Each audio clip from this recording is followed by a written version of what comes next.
একটু জানতে চাই গত ম্যাচ নিয়ে ফ্রান্স ভার্সেস মরক্কো কেমন এনজয় করলেন এবং আপনার কাছে কি মনে হয়?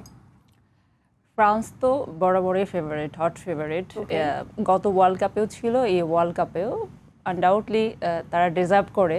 তাদের প্লেয়িং স্টাইল এবং ফ্রান্স যে প্রতিজ্ঞা নিয়ে আসছে, তারা হয়তোবা চায় যে এবার ওয়ার্ল্ড কাপটা তাদের দেশে নিয়ে যেতে। বাট আপনি দেখবেন যে এবারের গতবারের চেয়ে আরও বেশি শক্তিশালী ছিল কিন্তু মরক্কো। গতকালের ম্যাচটা আমরা দেখেছি, আমরা অনেক এক্সাইটেড সবাই ছিল এই ম্যাচটা নিয়ে। টুডে আজকের ম্যাচেও অবশ্যই সবাই এক্সাইটেড। কোয়ার্টার ফাইনাল মানে কিন্তু এক্সাইটমেন্টটা একটু অন্যরকম, কিন্তু গত ম্যাচটা নিয়ে অনেকে কিন্তু আমি আবার অভিযোগ দেখছি এমনটা যে খুবই স্লো ম্যাচ হয়েছে, কেন এমন খেললো।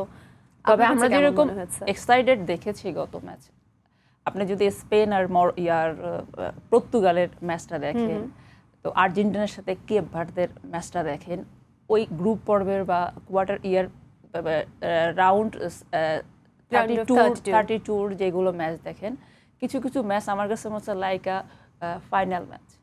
বাট গতকাল যে ম্যাচটা হয়েছে ফ্রান্স এবং মরক্কো, এই দুই টিমের এত বেশি প্রেশারাইজ ছিল, দুই টিমের এত বেশি হারানোর ভয় ছিল। মানে বেসিক্যালি যে ফ্রান্সের যে প্লেয়িং স্টাইলটা, সামটাইম ওরা কিন্তু ওদের স্টাইল থেকে কিন্তু বের হয়ে গেছে ডিউ টু মোর প্রেশার। আপনি দেখবেন যে এমবাপ্পে আসলে কোনো গোলই হচ্ছিল না, সো দুটো দলই কিন্তু মরিয়া ছিল। ইয়েস, আপনি দেখবেন মরক্কো কিন্তু টোটাল যে ফুটবলটা খেলে, ওদের ফুল যে মানে প্লেয়িং কম্বিনেশন, ওরা কিন্তু কালকেও লুজ করেছে ওই জায়গাগুলো। তো পয়েন্ট অফ ভিউ থেকে যারা ভিউয়ার্স যা ওয়াচ করছিল ম্যাচটা, তাদের এক্সপেকটেশন অনুযায়ী গতকালের ম্যাচটা ওরকম জমজমাট হয়নি। আপনি এত বেশি প্রেশারাইজ ছিল যে এমবাপ্পের মতো প্লেয়ার ফার্স্ট টাইমেই গ্রেট একটা মিস্টেক করে, এরকম একটা মঞ্চে এরকম মিস্টেক, দ্যাটস ওয়াই আপনি বুঝতে হবে যে তারা কতটা প্রেশারাইজ ছিল।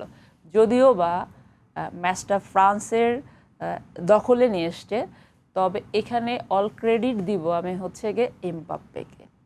এমবাপ্পে একটা প্লেয়ার, আমি দেখলাম গত ম্যাচে বিশেষ করে আমি মানে ওকে দেখলাম যে ও সাডেনলি কত এক্সেলারেশন বাড়াইতে পারে।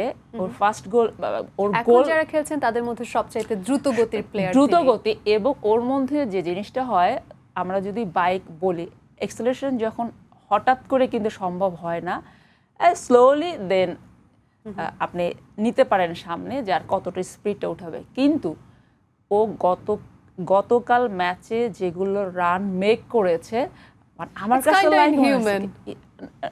অনেক সময় মনে হয়েছে যে এটা কি দেখছি, সম্ভব নাকি। ওই লেভেলের প্লেয়ার ও, ওর জন্যই কিন্তু কালকে ম্যাচটা ঘুরে গেছে। জাস্ট ওর হচ্ছে ইন্ডিভিজুয়াল পারফরমেন্সটা কিন্তু ফ্রান্সকে বেট করতে। এমবাপ্পের পারফরমেন্স আসলে ফ্রান্স আলাদা একটা মাত্রা দেয়, এবং সেটি কিন্তু 2022-এর ফাইনালের কথাও যদি আমরা মনে করি, তিনি একা আসলে কি অসাধারণ পারফর্ম করেছিলেন। এবং এমন একটি ওয়ার্ল্ড কাপ ফাইনাল আমরা দেখেছি যেখানে সব ধরনের নাটকীয়তা ছিল। একটা ফুটবল ম্যাচে যা যা হতে পারে সব কিছুই হয়েছে, কোনো কিছুই বাদ থাকেনি। বাট আনফর্চুনেটলি ফর ফ্রান্স, তাদেরকে সেখানে রানার আপ হতে হয়েছে, হারতে হয়েছে। এবং এবারও কিন্তু এমবাপ্পে প্রতি ম্যাচেই দুর্দান্ত করছেন, স্কোর করছেন, এবং গোল্ডেন বুটের দৌড়ে এখন তিনি আর মেসি সমান সমান জায়গাতে আছেন। তবে গতকালকের ম্যাচে তার কিন্তু হালকা চোটের জন্য তাকে উঠিয়ে নিতে হয়েছিল, এবং সেই চোট নিয়ে কিন্তু এখন ভক্তরা বেশ চিন্তায় আছেন যে নেক্সট ম্যাচের জন্য is he going to be fit enough. আসলে এটা কোচই বলতে পারবে যে এমবাপ্পে কি অবস্থায় আছে আর কি। আর এমবাপ্পে যদি কোনো ম্যাচ লুজ করে এই টাইমে, তবে ফর শিওর এটা হচ্ছে ফ্রান্সের জন্য খুব ভালো কোনো বার্তা না।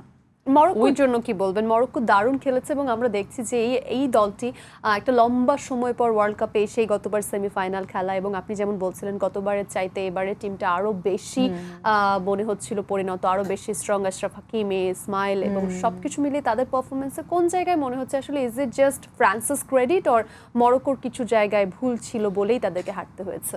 মরক্কোর যে প্লেয়িং স্টাইল, ওদের প্রত্যেকটা প্লেয়ার যে কমিটমেন্ট, প্রত্যেকটা প্লেয়ারের যে বডি ল্যাঙ্গুয়েজ, মনে হয়নি যে ওরা 11 জন।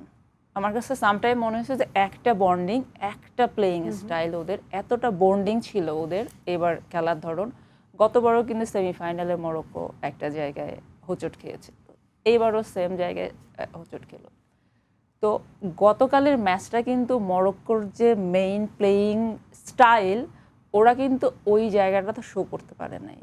ওরা যে খেলাটা খেলে এবার বিশ্বকাপে, যে মানের খেলাটা খেলে, সে খেলাটা কিন্তু গতকাল ফ্রান্সের সাথে ফুটে তুলতে পারে না। দ্যাটস ওয়াই দিন শেষে কিন্তু ওই এমবাপ্পের কাছেই কিন্তু মরক্কো টিম টোটালি লুজ করেছে। এমবাপ্পে যেমন ছিল, এছাড়া অন্য প্লেয়াররাও কিন্তু ফ্রান্সের যেটি যে শুধুমাত্র একজনের উপর নির্ভর করতে হচ্ছে না, very balance team. Morocco was a very balance team as well. এবং আপনি যেটা বলছিলেন যে 11 জন খেলছে, মনে হচ্ছে না, মনে হচ্ছে একটা টিম, মানে একজনই খেলছে, এরকম করে মনে হচ্ছে। আন্ডারস্ট্যান্ডিং একটা। বাট অলসো ফ্রান্সের কথা যদি বলে, ডেমবেলে, মাইকেল ওলিসে, আই মিন চমৎকার খেলছেন এবং ওয়ার্ল্ড কাপে বেস্ট পারফর্মার যদি আমরা করি সেই লিস্টের তালিকায়, সেই তালিকায় কিন্তু চলে আসবেন তারা।